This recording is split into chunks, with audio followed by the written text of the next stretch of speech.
je vous retrouve pour la suite du challenge Tour d'horizon des arcanes majeurs. Aujourd'hui, nous voyons ensemble l'arcane numéro 10, qui est la roue de fortune, ou sur certains jeux, appelée tout simplement la roue. Alors, première illustration que j'ai choisie, elle vient du jeu Anakataro. Très beau jeu, auto-publié. Alors, voilà cette roue de fortune. Alors vous voyez, on a des personnages qui sont en haut de la roue et qui sont très contents d'être à cette place-là. On en a certains qui sont tombés malheureusement de la roue et d'autres qui essayent d'y grimper à nouveau dessus. Et on a en fond un personnage qui actionne la roue. Et on voit un petit peu comme si c'était le destin. On n'est pas maître de cette roue. Personne, dans les personnages qui sont dessus, n'actionne la roue et donc ils ne savent pas dans quel sens elle va tourner et comment elle va tourner. Alors il y a une notion avec la roue de voilà, tout ce qui est en bas va monter et tout ce qui est en haut va redescendre. Il y a une notion de cycle et d'événements inévitables. Voilà, on est pris dans cette roue.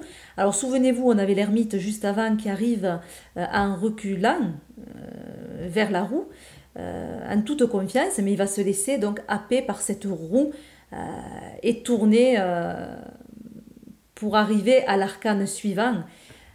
Et si ce n'est pas le cas, il va rester dans l'introspection et dans l'analyse des choses. Mais le but est de passer par cette roue pour changer de cycle. On était à la fin d'un cycle avec l'ermite, avec la roue, on est sur le lancement vers un autre cycle. Et donc cette carte dit aussi de ne pas faire de résistance et de laisser cette roue tourner et le destin faire les choses qu'il doit faire. Voilà, il y a vraiment une notion de choses inévitables dans cette roue. Et donc j'aime cette illustration qui montre vraiment les personnages qui subissent un petit peu la loi de cette roue qui est tournée par ce personnage fantomatique, par le destin, quoi. Voilà, tout simplement.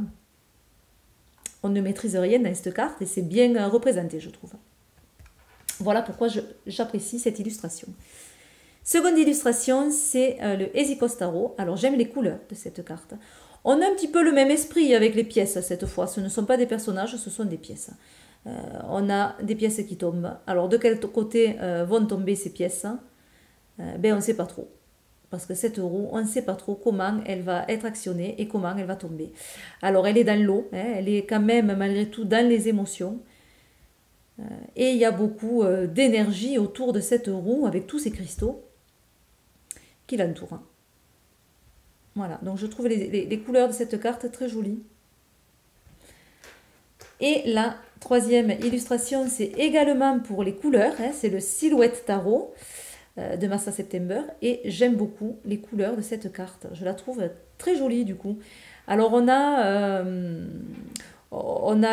feu hein, avec le lion, on a la terre avec le bœuf, on a la coupe, hein, on voit la rose qui a besoin d'eau, et on a l'oiseau pour l'air.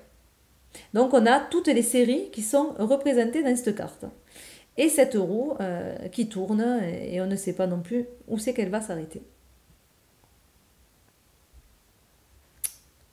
Voilà.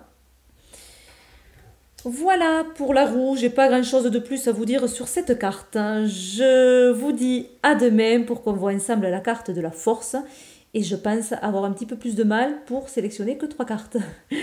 Voilà, bisous, bye bye.